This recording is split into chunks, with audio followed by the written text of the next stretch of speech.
Oh, took a little bit for everyone's camera to turn on there. Okay, good afternoon, everybody. Welcome to the Rune Thursday stream. As you guys can see, we have a very special episode with you guys for you guys today. We have Rick and Ross joining everybody from the team. They are both from Flame. Is it just called Flame, or is there something after that? I've been calling it Flame.xyz, but I don't know if you guys have like a That different works. name. Just Flame Flame.xyz? Store. Flame Store. There we go. So it's Flame. There we go. And yeah, so as you guys can see from the title, we do have a AMA, a Q&A session with the Flame developers, CEOs. What's your titles, guys? So I'm Ross. I'm the co-founder and CEO. And I'm Rick. I'm the Chief Product Officer. All right. So yeah, Rick and Ross are here with us. So if you guys are in Twitch chat, we do appreciate your questions. Everybody that asks us a question, and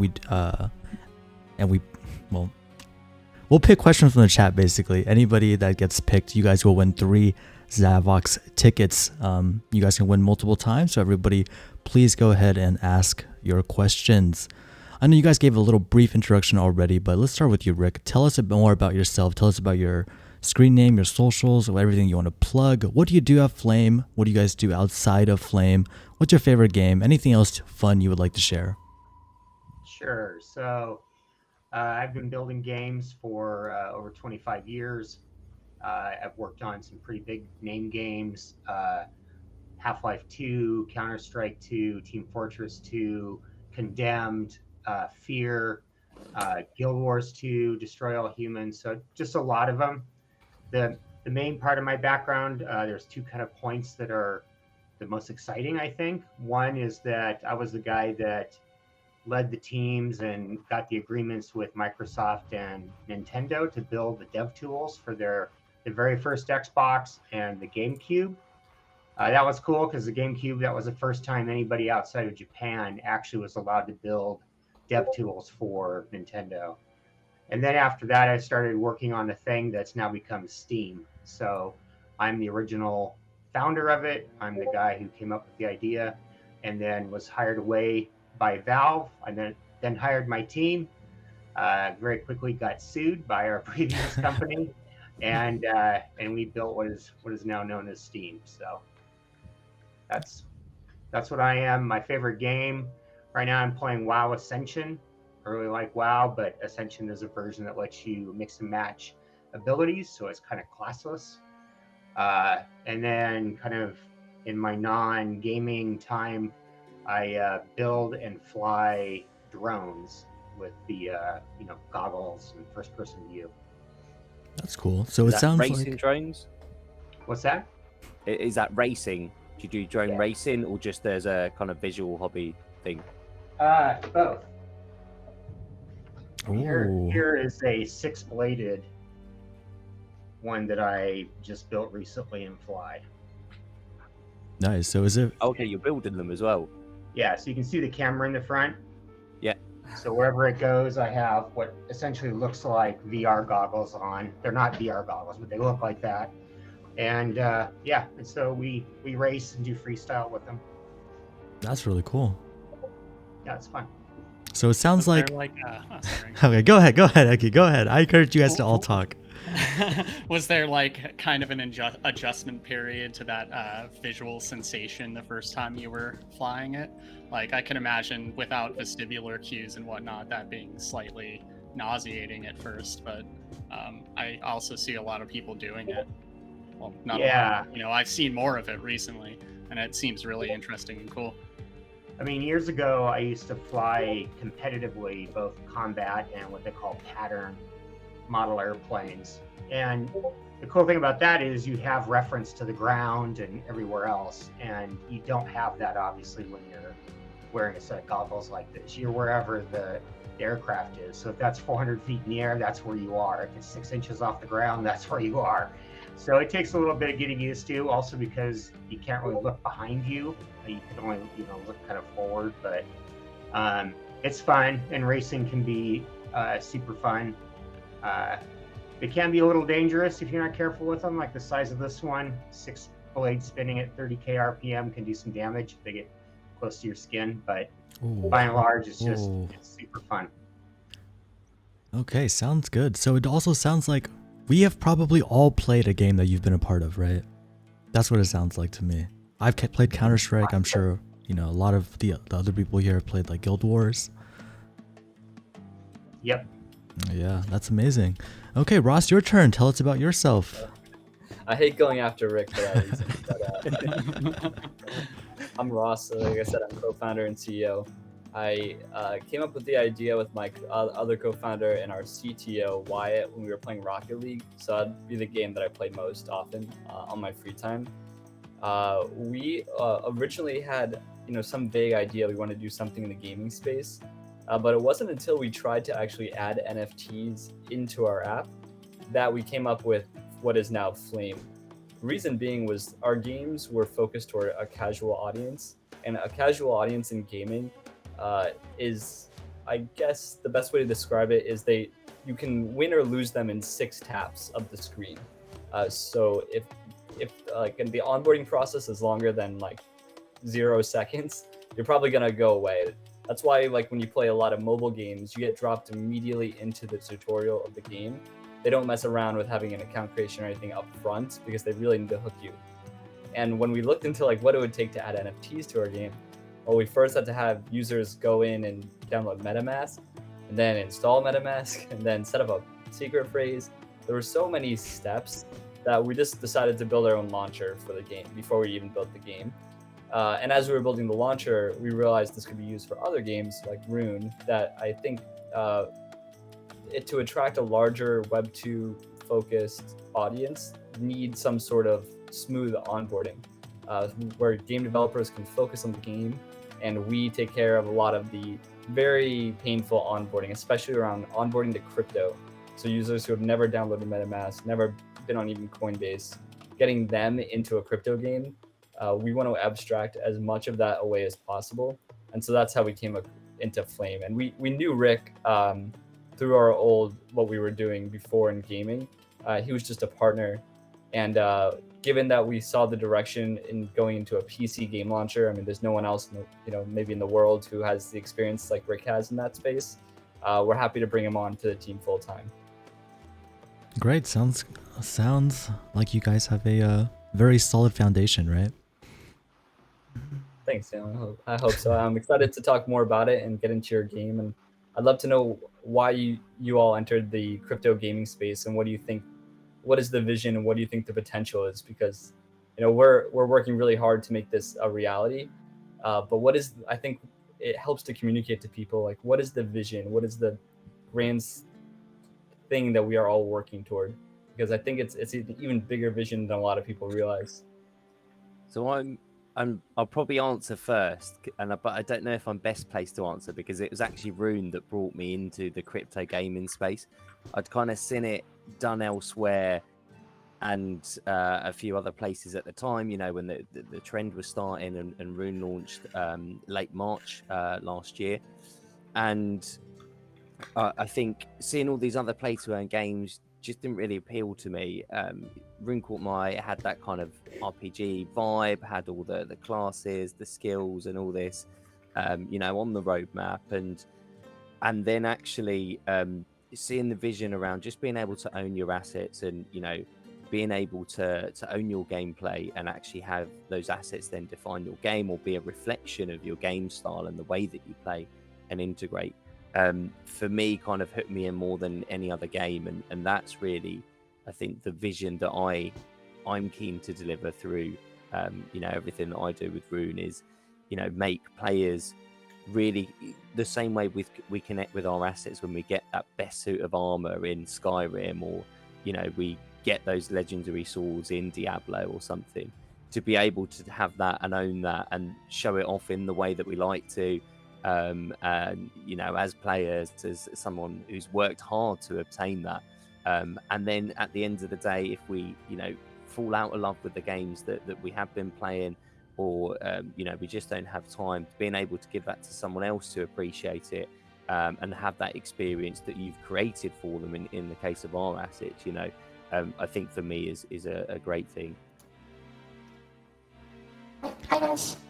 So I just want to interject with my vision here a little bit, because for me, there's obviously a lot of different aspects to this. Obviously, we all want NFTs that we own for life, that we can take with us to different games. We all want that Ready Player One experience. But for me, it actually comes back down to Diablo 3's real money shop. I actually talked to a lot of game developers who didn't want to do blockchain because they were afraid of the economics of it. And so I actually just started. I sat down and I said, how is the best way to do this? Like, what is the best way to address this concern? And for me, it was to take an agile approach and to just sit down and start developing and iterating and working with the community on figuring out how to make the blockchain work with modern games and have a fun first experience, but like the blockchain enhancement side of it. And through that, I think that we can actually get to a place where we're going to see Nintendo and we're going to see Diablo and we're going to see these kind of games be able to integrate blockchain in a way that actually makes sense, rather than it just being a kind of a gimmick. And that's kind of where I want to see things go, even though there are a lot of different aspects to it. That's kind of where I want to see it go. I want to be able to have my son, but I'd love to see my son take his master sword from each game and improve it in each game and have it kind of augment to the game. I have a slightly different perspective. So I've gamed a lot as a kid. I was kind of obsessed by it, and I kept away from big MMOs because I knew they were gonna take a year out of my life. So I just did not start some out of fear. And later in life, you get busy, you build a family, you do a lot of stuff, and gaming takes a very, very far end. You don't game anymore, right? And once I saw crypto gaming, I was like, what if my time invested here could actually be transported into something that holds value? If you invest money in it, games don't hold that value. You just pour it in and it gets consumed. Your time in there gets consumed as soon as the server closes. All these things in my head sounded like maybe I have an excuse to play games again. That's why I started looking into Rune as heavily as I did, because I was, what if this is the new generation of gaming for the older folks, for the folks that have a job, that have an income, and they need a very, very strong excuse to actually lose time in gaming. Yeah, so I mean, I think not even just for older folks. I think it could be great for everybody, It's nice for even kids, even younger kids, to play a game where they get to have more value, get more value out of it. At least in my opinion. Anyway, so let's jump back into Flame. So Ross, I know you did give a little bit of an introduction, but let's break it down into the most basic level. What is Flame, and what are you guys seeking to do? I know you gave a little bit of history already, but maybe like a timeline of your foundation and everything like that. Yeah, so Flame is a downloadable app to launch and play PC-based games that use in some way cryptocurrency, NFTs, or blockchain. Think Steam for Web3. You log in with your social credentials, whether that's Facebook, Google, your email, and you can look at from there. You look at a list of games, you click play, and it launches. If you need some in-game asset to even play the games, some games require NFTs, or some games require, let's say, a little BNB in order to play. It'll prompt you. It will prompt you to purchase that ahead of time, and it will also allow you to purchase it right there. So we use a lot of partners for fiat onboarding. So let's say you need $10 worth of some cryptocurrency, you'll be able to just put in your debit card or credit card right there and purchase the cryptocurrency. We're not necessarily building all those individual tools, but we're putting it all in one place and really solving for the user experience of onboarding.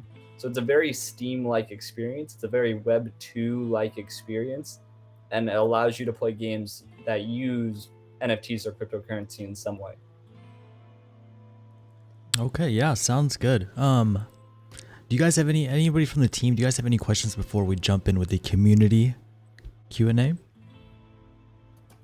Yeah, I have one question. Have you guys considered having the option so that you can put your tokens and NFTs into your Flame platform and kind of just have a toggle for which things you want to kind of automatically liquidate?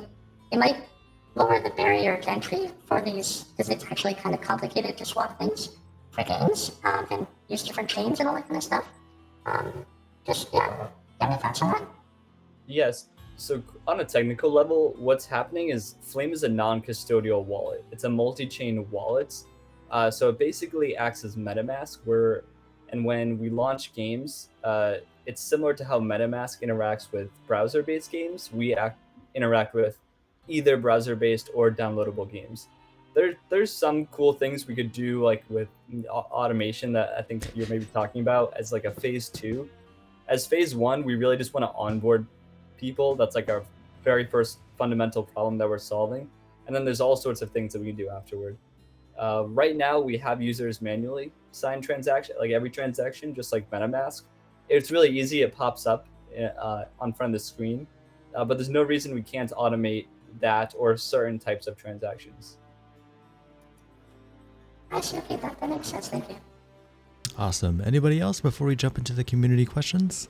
Yeah, actually, I'd like to jump in here real quick because I maybe even saw this as a question, but we need to kind of like think of Flame as an experience around crypto gaming for developers and for gamers. We're not just a download place. We're not just a place where you can go and see all the pretty games and download them and play. If you're familiar at all with, kind of Web 2 gaming, you see that Steam today is still the giant gorilla in the space. There have been other people that have tried. EA's brought out Origin, which, was compared to Steam was a failure. They probably don't see it that way, but by and large, you can get their games that way. More recently, Epic has brought a store out, and I love the guys at Epic, but they're missing the mark. They're spending millions of dollars giving away free games to get people on a platform that only is responsible for downloading games. That's it. And Steam is so much more than that. Steam allows a tight connection between the developer and the gamer. It allows gamers tight connections between each other. It offers, things way above and beyond, like friends and groups where you can have group chat. It has reviews for games. It has forums. So there's a lot of people that will go get their freebie games on the Epic Store and then not have a clue either how to play or they run into a problem. And guess what? They go back to Steam because that's where all the support is. And that's what we're building. We're building that entire set of features for crypto. We're breaking down all the barriers, the crazy 27 steps it takes to go from I love this game idea to actually playing it, with wallets and wrapping currencies and shifting currencies and buying this and trading that. We're eliminating all that stuff. And then we're also bringing things like game overlays where you can take screenshots, music players that can play your own music over the game, all the same stuff that you see with Steam. We're bringing that to the crypto space. And a big reason for this is we're not trying to bring Web 2 to the Web 3 space. We're trying to make the Web 3 space a place where the 900 plus million gamers on Steam want to come here and make this their home. Because frankly, the games that are on Web 3 right now, none of them have anywhere near the audience of a even moderately successful game on Steam. You can pick any point in time and Steam has between 25 and 30 million daily active users. I mean, how many crypto games have, there's not even a fraction of those people playing games, at the peak, right? So what we're trying to do is make that easier. We're trying to make sure that Web 2 gamers understand that Web 3 is not kind of a joke. It's not a way for big publishers to take more money from you. That's kind of how they've experienced it, right? It's kind of scary to them. They don't understand wallets. They don't understand the crypto speak. They see all these reports about millions of dollars worth of crypto being ripped off here and ripped off there.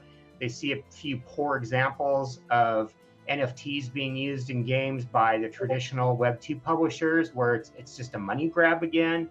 So really what they need to see is they need to see, games like you guys are building and some of our other partners, that where the crypto and NFT experience is native to the game. It's actually part of the game, built into the game. And the ownership stuff you talk about, to me, is critical. One of the things that I've learned to do over the 25 years of building games is watching how players not only play our games, but watching what they do kind of on side channels or outside of the game. And here's a perfect use for NFTs. If you go look at a game like World of Warcraft, you have players trying to buy and sell gold outside of the game, trying to sell their accounts or sell characters or items outside of the game. And it's straight up not sanctioned. And so if you do all of that, like if I spend a huge amount of my time and have an amazing character and I want to sell it to somebody, if Blizzard catches me doing that, they destroy the value. Where over here, we can do all of that stuff in Web3, and you can actually own the characters of the items, and you can rent them out. You could sell them. You can, there's tons of other opportunities for you to be able to manage the things that you actually own. And so we know that in the regular gaming space, there tends to be two types of gamers: those that have lots of time and not a lot of spending money, and those that have way more spending money than they do time. And these two naturally are always trying to work together. And so that's part of what Flame is doing, is bringing those people together, making that a sanctioned thing using, Web3 constructs and blockchain, and making the whole experience a safe and trusted experience. That's another problem with Web3 games. How do you find them? You got to go find somebody's Discord or somebody's Telegram. And then at the end of the day, it's like, hey, go to this site and download this executable. Well, most PC savvy people are like, whoa, I'm not just going to go download some executable. That's not going to happen.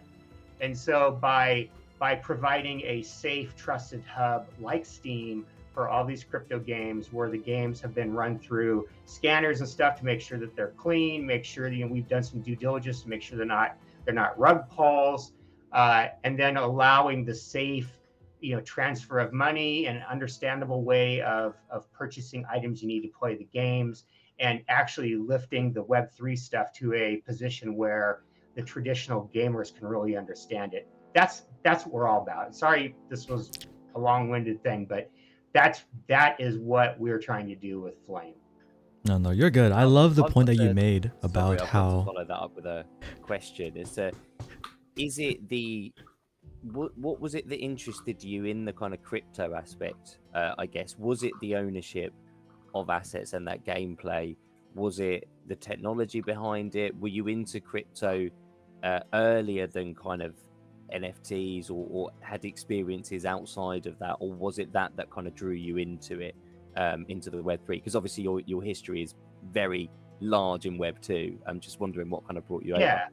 So I've been watching all this side chat. This is one of the things that kind of got ingrained in me while I spent 6.5 years of my life at Valve, which was watching what gamers do, because those guys make amazing games. And actually, I would say that at this point, what I do is not actually build games. I build experiences. And whether that involves a game or a platform, what it involves is taking care of the customer from the first time they hear about you until they're done playing your games, which you hope is never. So I've been watching this stuff where people have tried to own things and constantly seeing big companies say, no, according to our terms of services, you don't own this. It's digital. We own this.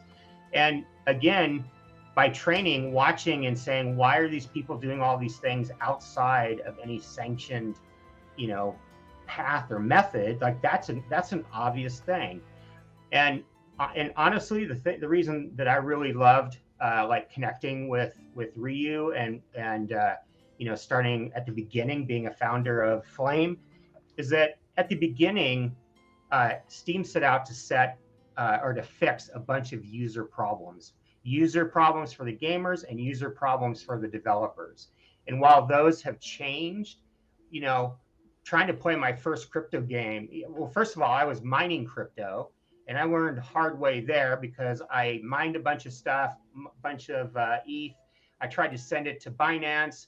I wrapped it, wrapped Ethereum, and they're like, "I'm sorry, your $500 is in the ether now because we don't accept wrapped Ethereum." And so I was like, "How could this be?" Like, and then I started playing games and having all these. I'm using MetaMask, and they want me to sign this and sign that, and it's just completely foreign to a non-crypto person. And the group of us, the three of us at Ryu, we have a bigger team than that, but the three of us were like, you know what? This is like lightning striking again. Like, we need the same thing that Steam did for the Web 2 games. We need to do that same thing for the Web 3 games. Obviously, slightly different problems, but they're not at high level. They're not really that different. Like, one of the big problems that happened before Steam is, as an indie developer, you had no chance at all of making a game or making any money out of it. You could make it, but unless you had a ton of money to convince a store to put it in their store, and then even more money to convince them to stick it in a place where people would actually see your game, you were just out of luck. And so Steam solved that for developers. And fast forwarding to now, we have companies that are like Splinterlands is on the verge of running out of new players because they basically have as many of the Web3 gamers as exist and interested in their game playing their game. So that's an issue they have. And then solving the onboarding and making it so that the total number of Web3 gamers grows, not just doubles or triples. It's got to get 10 to 100 to 1,000 times bigger than it currently is. And we can do that by bringing Flame to the market and solving all of these issues and giving developers, insights into how their games are being played and giving gamers insights into things like, what's the ROI in various NFTs? If I actually want to try to make a living at this, I should have this kind of information. But no one developer can do that, right? That's something that an aggregator would have to do. And so that's what we're doing. Is we're not building a product because we think it'd be cool to have product X. We're building a product because here's the 42 issues that gamers and Web3 developers have in building and playing their products. That's what we're building. No, that was really insightful. Thank you. And how about yourself, Ross? Were you a crypto native, and what kind of brought you into that? Because you said you were developing a game initially anyway for Yeah, Web3 so that led on to yeah. Flame. So I've been like following crypto since 2017. So I don't know if I'm crypto native, but I've been definitely like monitoring this space. And it was very recently, a few months ago, that we really wanted to take a serious look at this as a company, and that's what got us into it. It was purely like kind of like what Rick is saying, purely the user experience of onboarding to NFTs, which is so hard that I don't necessarily find myself in my free time playing NFT games very much. So I don't know if I'm necessarily crypto native, but like what we saw with especially like Axie Infinity, where millions of people switched not just like games that they were playing, but their work to play these NFT games. It was definitely something where we had to take a look at it, and that like from a business perspective. And that's when we saw that there's something that there's a huge fundamental shift that can happen, but for us, the big missing piece was the onboarding experience. Yeah, really greasing the wheels to get that kind of momentum on that transition, which is great to see, as you've experienced yourselves shortly before we started the stream too. So really great that you're coming up with those solutions. A quick one for me. I've also seen it in chat, so I will try to address it. Are there any plans? I mean, you already said that there are going to be plans on scanning from rug pools, but do you have like a more elaborate plan on how you would approach this? How would you keep the bad apples from your platform? Yeah, I can start. It's especially at this stage when we're just partnering with games, we're doing an evaluation of the team. We're looking at the game that whatever they can share with us, whether it's just concept art or whether it's a playable build or the game is live and there are users, how much funding, the team size, all these things. We're looking at a lot of different factors, but our product is not live yet. So we're still there's still a lower threshold than when the game goes live on our platform.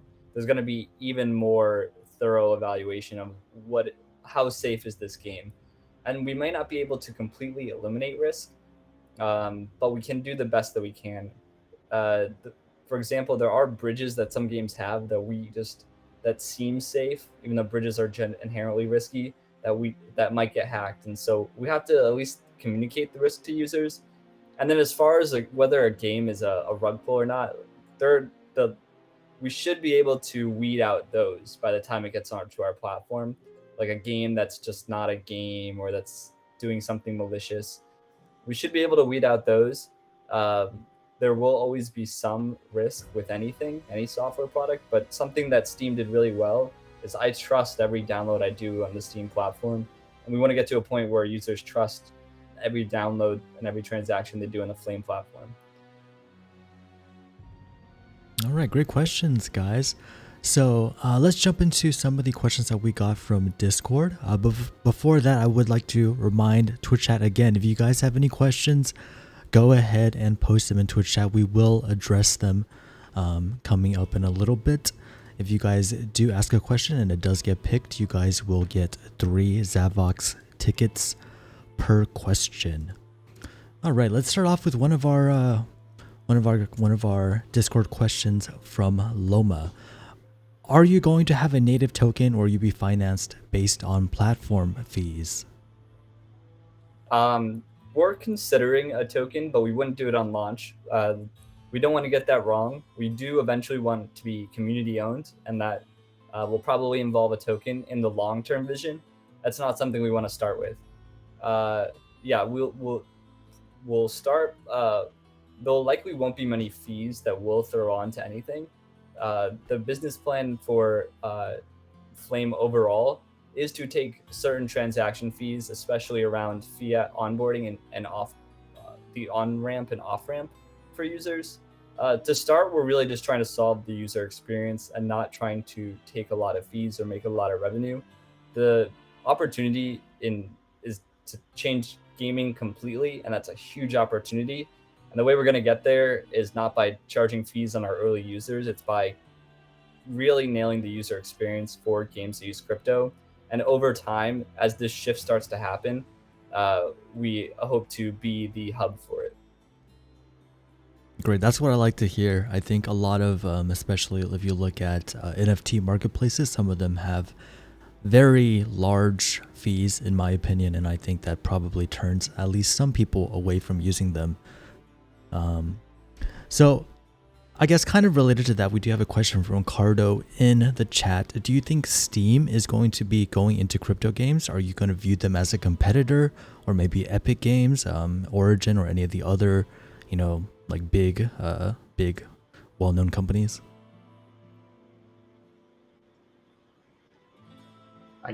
I can take this. I think Steam has been so publicly against crypto and NFTs. I don't see them doing this anytime soon. Epic is a little more friendly towards it, but again, they're not providing the same type of solutions to users that we plan to on Flame. And EA, EA is a great company, but EA is focused on what EA does. And so I don't know how much effort they're going to be putting into expanding Origin at all. I would imagine we're going to see them like putting their toes in the water of crypto by trying to build games or add crypto onto existing games before we see some kind of major shift in the Origin strategy. Great. So it sounds like you guys are going to have a big advantage. Maybe similar to how Tesla has electric cars, and the other companies finally, maybe 10 years later thought, oh wait, this is actually a good idea. And then, but Tesla has all the market share because they are ahead of the curve. There's a lot of boxes in the crypto space, so maybe EA will like that. I don't know, maybe I'll get them to join. Yeah, great question, Ricardo. Keep it up, guys. Let's see. The New Normal asked on Discord, when do you guys think the next bull run for the metaverse space will be? So I don't know the exact answer to that, but I will say that games do not live and die based on marketing conditions. They live and die based on the best user experience. Like I don't like Fortnite's success does not the game industry's market cap and the stock market does not affect whether or not I'm gonna play Fortnite. I think that, and I hope that we're past that point with Web3, and that players come in for the game and not for the market. So for me, I monitor the market less than you might expect because I'm really looking at the games. And I know that in the past 2 years, $4.8 billion has been invested in crypto gaming companies. They're like 385 crypto gaming companies. Those companies are building good games right now. That's more what I'm watching in the market. Yeah, that's great. I think that's probably a change in the mindset that will, I mean, it's almost like there are different generations. Right now, the generation of crypto gaming is mainly focused on money, but hopefully in the future, the future generations, it'll be different. Let's see. I have a question here from Lazy. Your roadmap says you were supposed to have a alpha in July and a beta in August. Did they go ahead? If so, how did it go? What did you find? Yeah, they did go. Their small private alpha. It was a small private alpha, and it's going to be a small private beta. It's going to be at the very end of August. We had the users download Flame, and then actually we first had them do MetaMask, and we intentionally targeted users who probably who have definitely never done MetaMask or crypto, and who we knew were going to struggle with it. None of them were able to get a game running with. We chose a specific game. None of them were able to get it running with MetaMask, and every single one was able to get it running with Flame. That was the specific thing that we were testing in the alpha. So it definitely confirmed what we were hoping and what we think. So yeah, the beta is going to have a lot more features. That's also going to probably be pretty small. And then we're going to have a public beta in Q4. Is there any way for us to sign up for the beta, or do we have to wait for the public? So we're going to take people off the waitlist in order. So if you go to our website, flamestore.xyz, and put your email down, that will be the order. At least right now, the plan is that'll be the order that we put people into the beta. We might start small and then gradually get a lot of feedback from those earlier users and expand. So the earlier you get your email on the list, the better. All right, there we go. And it was flamestore.xyz/waitlist? There's no slash. So no just slash. flamestore.xyz. Okay. I'll go ahead and post the link in the chat. I'm not exactly sure. Oh, the waitlist is literally at the very top. Okay, I got it. So yeah, there you go. If anybody does want to join the waitlist, the link is in the chat. I'll go ahead and let somebody else pick a question. Let's see. Binzy, go ahead. Pick a question from Discord. Thanks for putting me on the spot. I'm not in Discord right now. Gotta make sure you're paying attention. I know Maiev. I have a question that could be relevant. I've seen on your white paper something mentioned as developer tooling for Unreal Engine. Could we get a little bit more info about that? I'm personally quite curious about what that would entail. Yeah, so we have SDKs for both Unreal games and Unity games. And what that will do is it will allow you to have, you won't have to, as a gamer, as a developer, you won't have to worry about integrating MetaMask or any of that stuff. You can do all of the transactions, assigning, everything can be done through our SDK. And then as time goes on, additional features will come in, like the analytics that I talked about. You'll have access to the game overlays that will bring a bunch of the Flame functionality to right on top of the game, so people don't have to all tab out or quit the game and go somewhere else. You'll be able to look at your balances, sign transactions, and everything within the game without the developer having to do a bunch of work to make that happen. That's great. I have a. Oh, sorry. Go ahead. Go ahead. I was going to say I have a quick question that actually isn't on the Discord. It's just been kind of on the tip of my tongue this entire time. One of my favorite aspects of like Steam in general is the workshop, the ability to kind of publish and experience modifications that other players have made. Are there plans for something like that for Flame? And how do you think that would differ from the Steam implementation? Because I know mainstream gamers in general, are wary of like paying for mods or setting that precedent. But crypto's a little bit different in the sense that we're talking about ownership of assets, and quite literally, if you're making a mod, you're making assets that you really should have ownership of and be able to set the price for. So I suppose, what are your opinions on that? And do you see, I guess, a Flame workshop on the horizon? I thought Ross was going to jump in here, but yeah, of course, we're going to have the same type of workshop functionality, but it'll be, as you mentioned, with the crypto twist, right? So ownership will be a big part of that. Being able to track things like, if there's a mod of a mod, for example, the original user should still get a cut of whatever money is made or transaction things are made. So yeah, some of that will be up to developers making games to allow mods to happen. So we're going to have to, rely on that, but we're going to certainly encourage that. We are building some of our own games. I know that was somebody asked that question as to like, well, why would you do that? Part of the reason why we're doing that is to test all of our systems from the game developer side.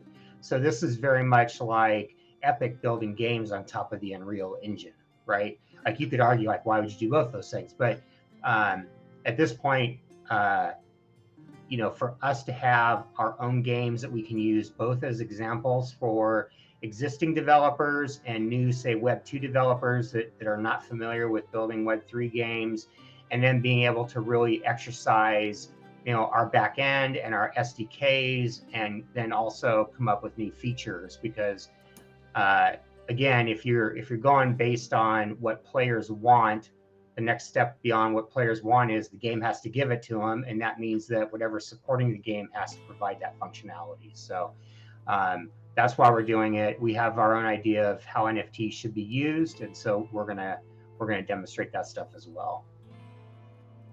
I don't know if this is a question, more of a maybe suggestion/question.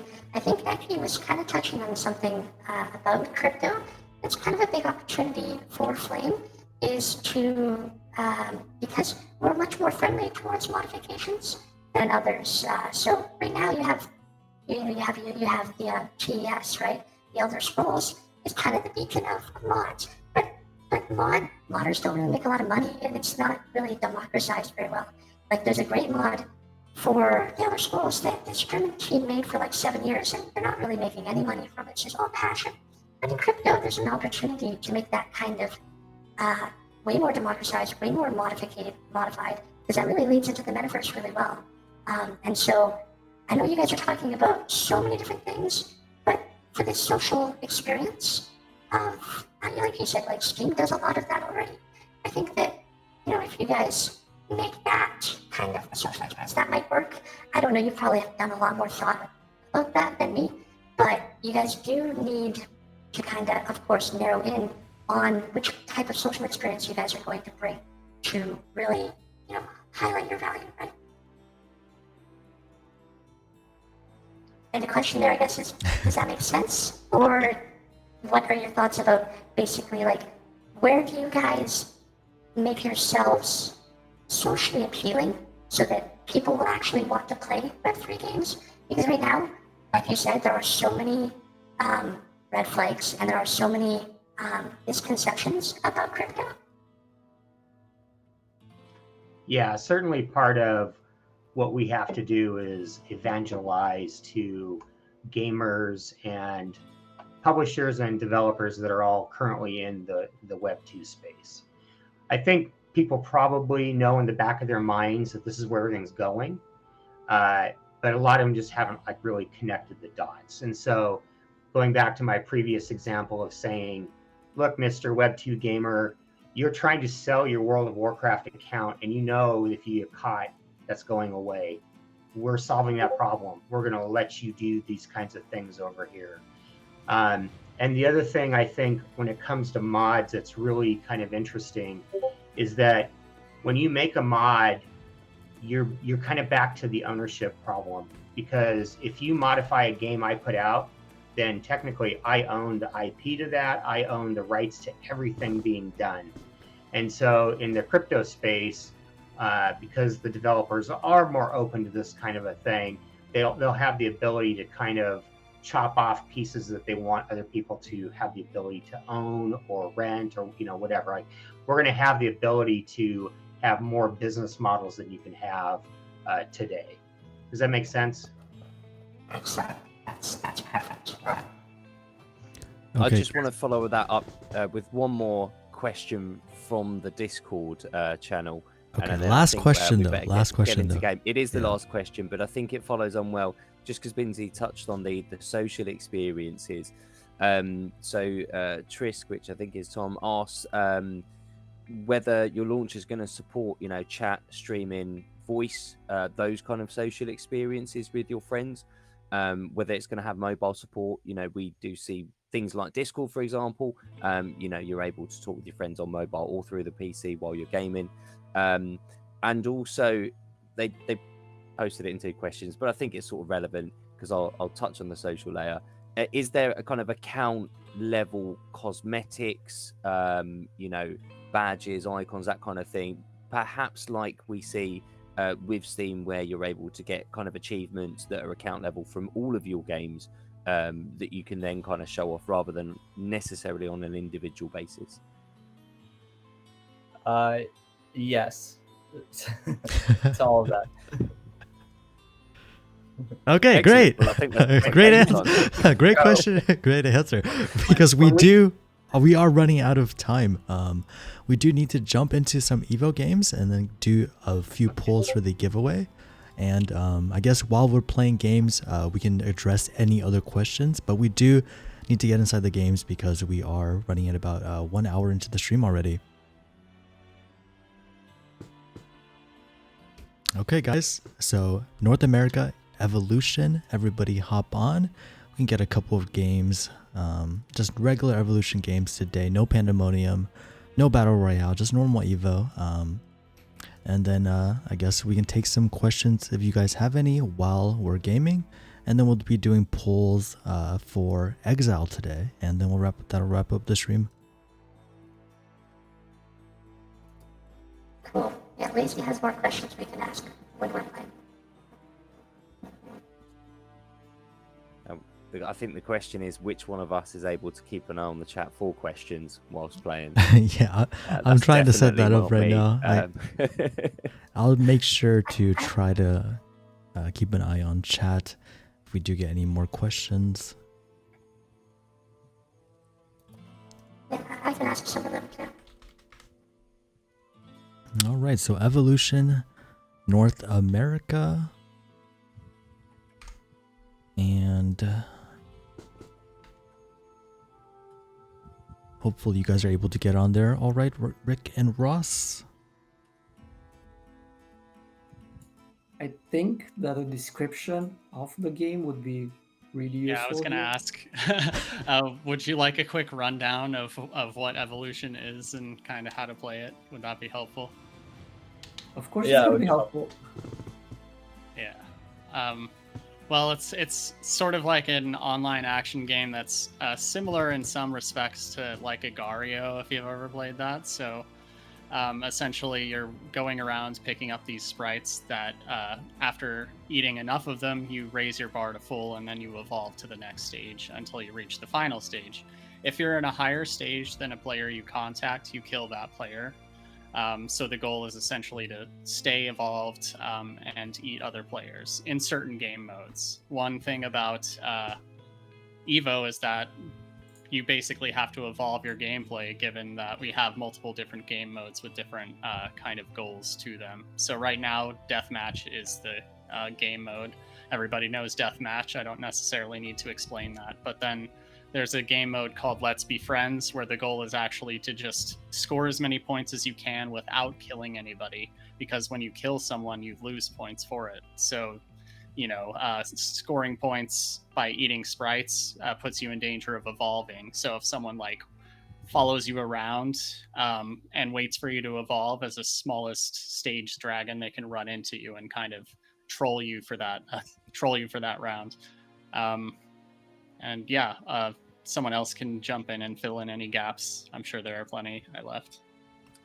I think that pretty much sums it up. Eat sprites, fill your bar up, get big so you can eat other players, except in friendly modes, because you'll lose points for doing so. Yeah, that was a great explanation. Or Indiana Jones, or so there are some other game modes where that varies. We do have Marco Polo, where the screen may zoom in or out depending on what you're eating. So your view could be narrow or further zoomed out.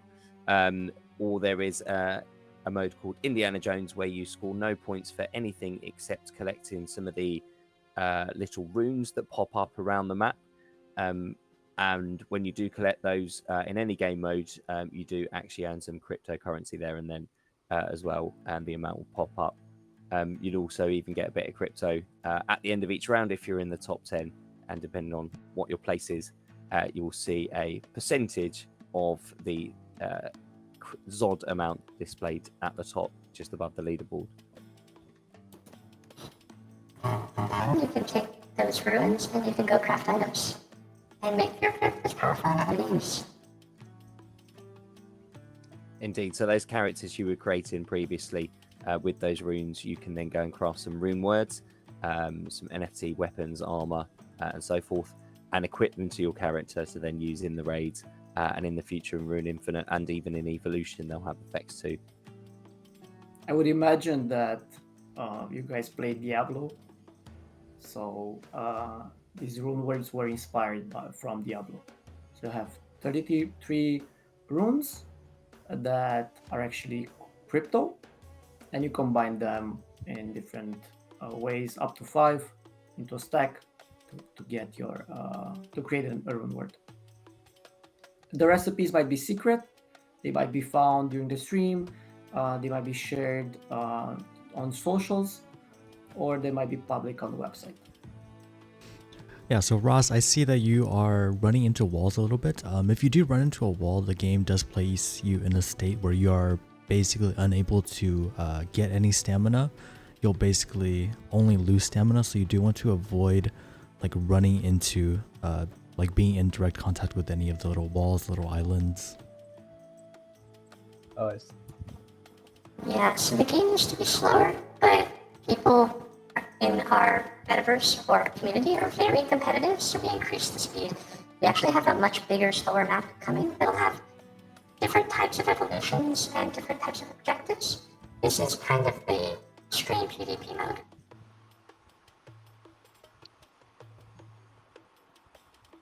One other thing that I guess should bear mentioning is that when you kill players in most modes, they drop an orb that contains a portion of the points they had when you killed them.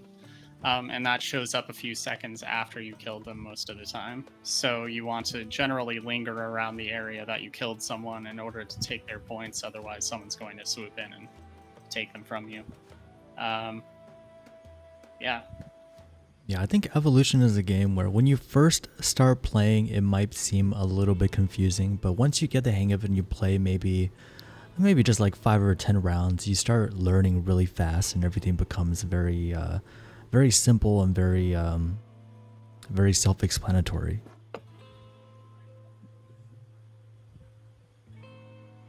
I think it's one of those pick up and play quite easily, but very difficult to master. Yeah. And also would like to mention that Evo has been running for more than a year, and we do have weekly tournaments. I mean, weekly streams we're in. We do a different type of game modes exclusive to us and players who are joining the stream. Plus, we also held monthly tournaments so that our players from our community would be able to prove who is the best in Rune Evolution. It's quite clear so far. Even in our game right now. Yep. Yeah. Desai, the king. Yeah.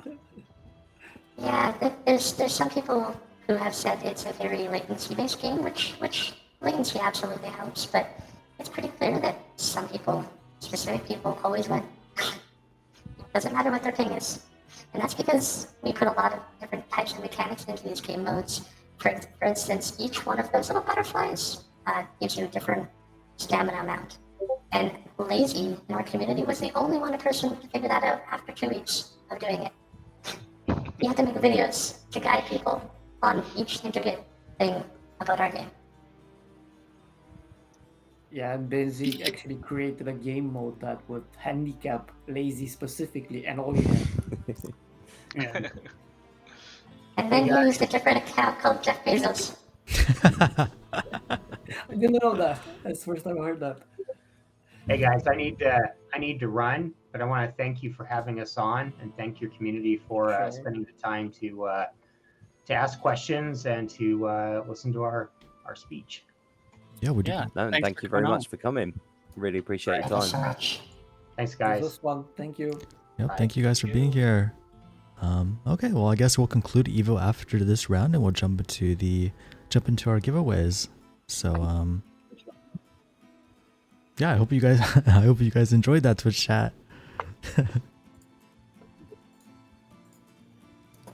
It's not every day you have Rick on your stream. Yeah, for real. Or Ross. Yeah, we'll go ahead and Desai does take the win for this round, and let's jump back and we can go into our Stream Elements giveaways. Ross, if you would like to enter, you are also more than welcome to enter. There is a sizable, not really. If I am lucky, there's a chance you might get something really nice. But of course, it does all depend on RNG. So Yeah. what we tend to do at the end of our streams, Ross, is we mention that the runes that you can earn through the game, they can be used for crafting items, these rune words. So what we do is we craft a bunch of rune words and we give the best ones away to our viewers and those who have participated. We have a bit of a long-standing joke because Panda has never crafted a 100% item. Not that it's that simple to do, but we're hoping you're going to be his lucky charm today. All right, let's see it. That would be so cool. Yeah. That's the first time for everything. Let me go ahead and do one last point giveaway for everybody that did tune into the stream today. And He has been crafting for almost a year. yeah, it's been about a year. Yeah, basically what, like 11 months that we've been doing this 10 stream. months, we've been doing this stream. So we started on Halloween last year. We've been doing the monthly Room Royale tournament since January. Although we did have a Christmas special as well, and the next one is coming up on Sunday. So Ross, if you are around this sort of time Sunday, then feel free to participate. We do have a prize pool on there, or anybody else on the stream is also, of course, welcome to join with their character. It's actually crazy. Keep in mind that I've crafted for at least 10 months, 40 times every single week, 40 crafts every week for 10 months. And both Eki and Discomonk has both crafted a mythic before me. Everyone here crafted several mythics in that time.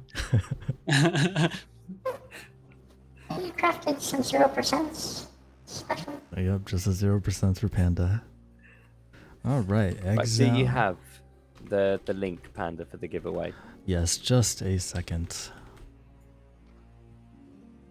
All right, everybody's got a lot of points today. You guys can have a maximum of 1,000 tickets today.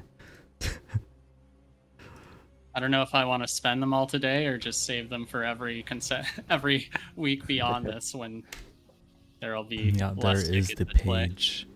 Yeah, I did give away a lot of Twitch stars today. I think I gave away like 5,000, so that's a really big advantage for everybody that did tune in today. Will you be removing the tickets? No, why would I remove the tickets? These are for our loyal community members that joined us on a Thursday. Come on, Maiev. Nice. I'll probably save them. Maiev just wants to Maiev watch the playing world tactically. burn. Look I'm at sure Panda Discomonk will in get with a pair someday. 100 tickets.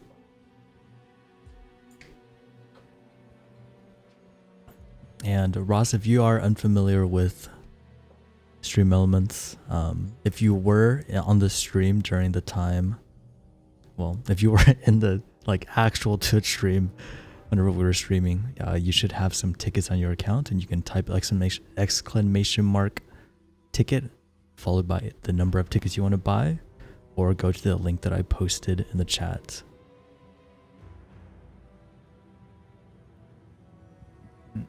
Wow, so many people are going all in. Tom with 201 tickets, Alex with 100, Ricardo with 200, Maiev with 100. You guys are really going all in today. I'm too busy winning this round of Evo to put in a ticket. I have to get one in at least.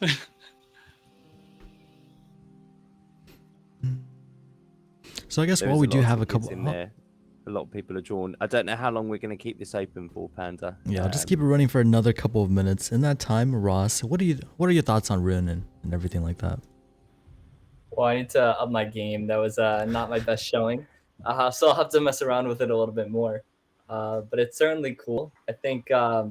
Once the Rune.game site I thought was pretty awesome. It's well designed, and I'm excited to see where the project goes. I mean, it's always cool. You have a great team, and yeah, I definitely need to up my game a little bit. But it was very fun, and I understood it. I wouldn't feel too down about it. I play Everybody with in that these game guys has a every lot of Sunday experience on with- stream, and I usually die within seconds. I tend to embarrass myself weekly, so it's not a bad first showing from you at all. Yeah, I sent the scoreboard to my team in Slack, and I'm getting some trash talk.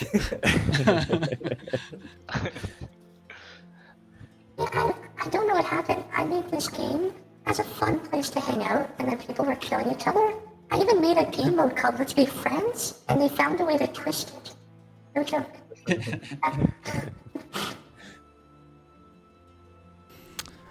Okay. Wow, IQ Ballman went in with 610 tickets. That's crazy. Eki joined with just 2, and Eki's gonna win. Right. Okay, so we are going to be Should we crafting close the 50 draw? exiles. We'll go ahead and we have 13 entrants. I'll go ahead and should we just pick 10? 10 out of the 13 people that entered?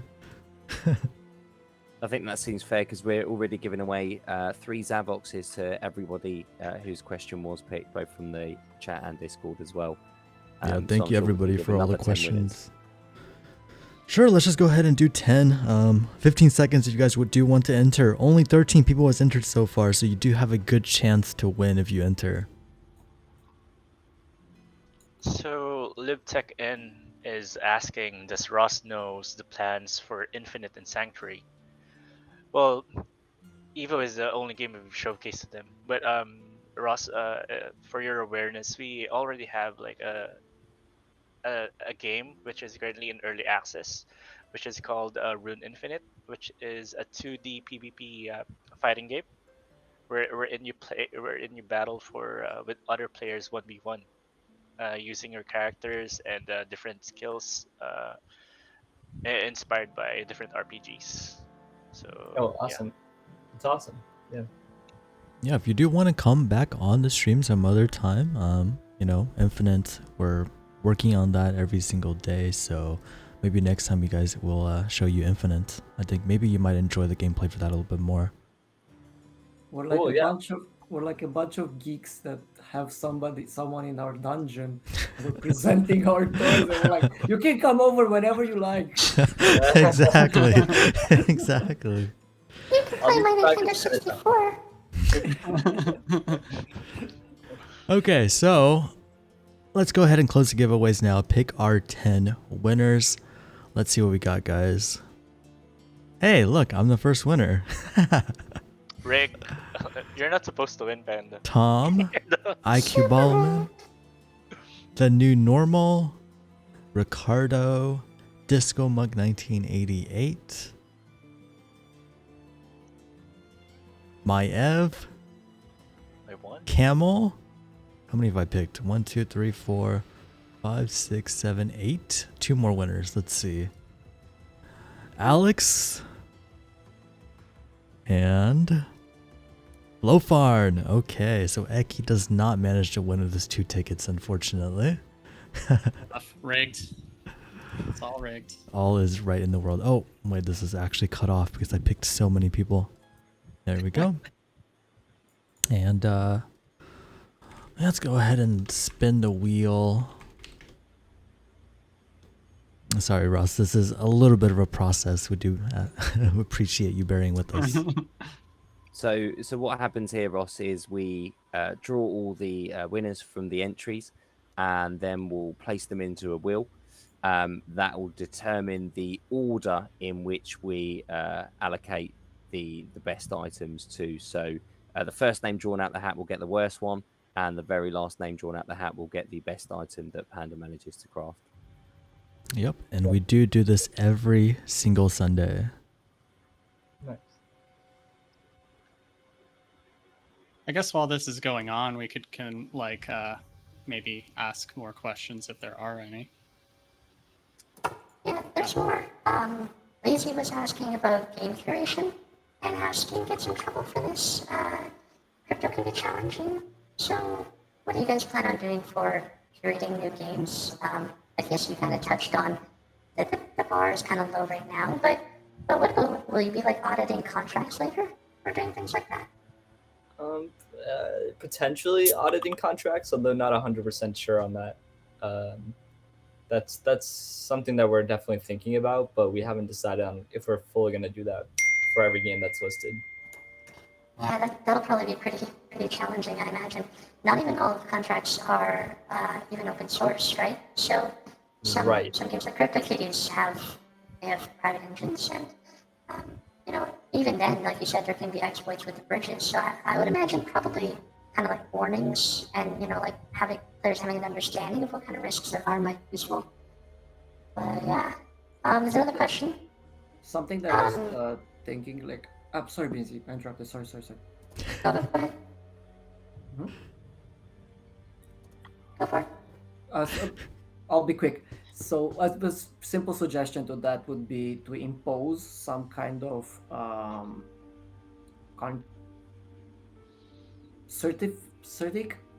what are those? What are they? I'm lacking the word right now. Certificates. Yeah. Yeah, ask for some certifications, right? So if you want to have a badge next to your name as a game, it will be really good if you have certifications from insert the best name possible or the most suitable name possible, because some supervision over the code would actually be somewhat necessary in order to build some trust with your community.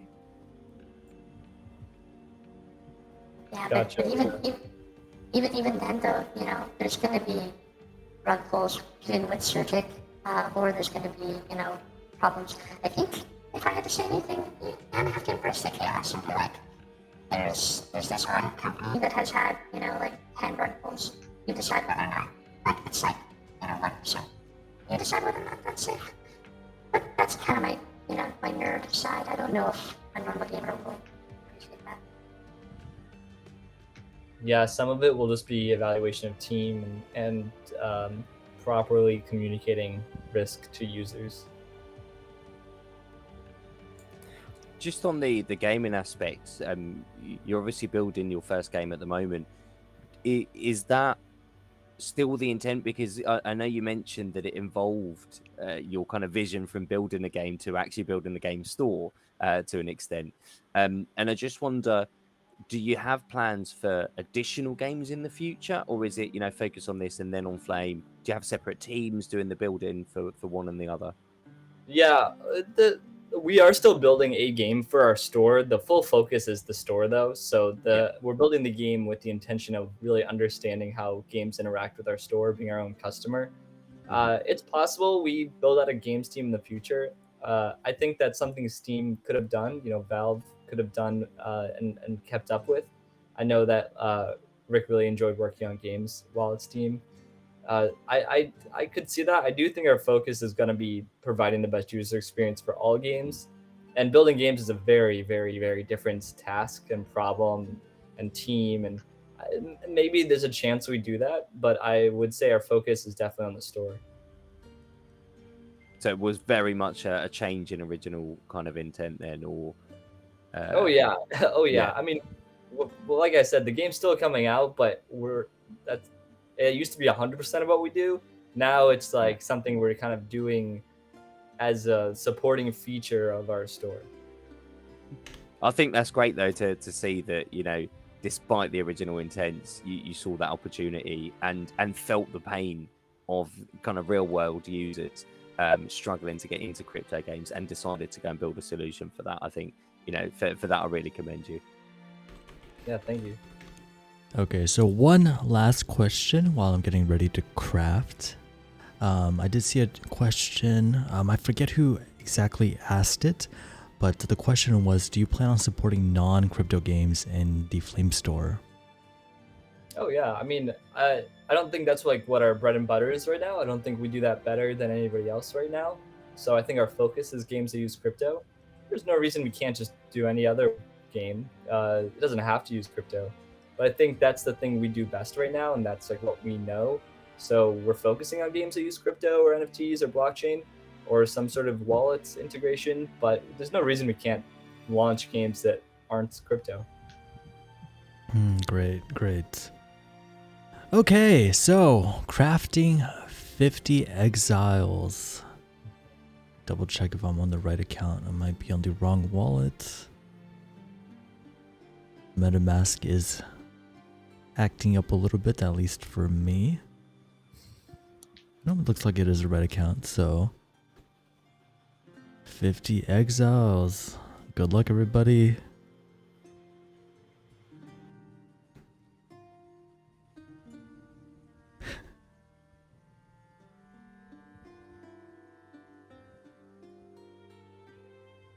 The suspense. Is there a mythic exile already out there in the wild? Exile was one of the harder ones, actually.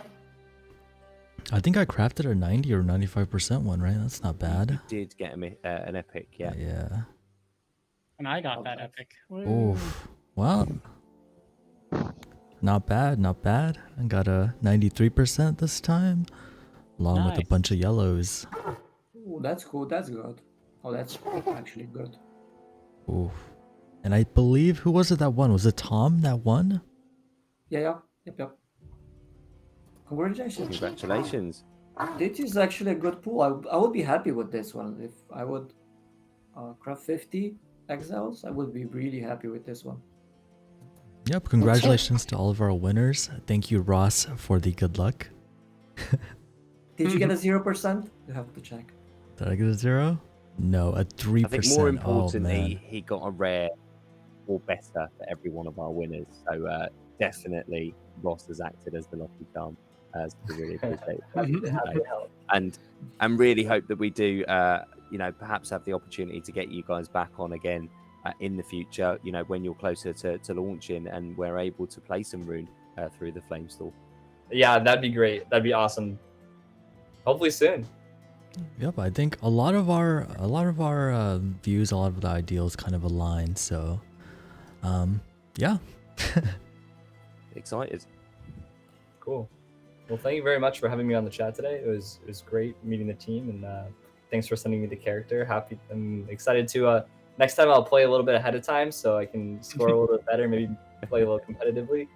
But yeah, it was great meeting everybody. Yeah, thank you, Ross. Thank you to our community for asking the questions both on Discord and Twitch chat. And with that, I think we are ready to wrap up for the day. Have a good night, everybody, and have a good night, Ross. Thank you very much. You too. All right. Bye, everyone. Thanks for Bye-bye. tuning in.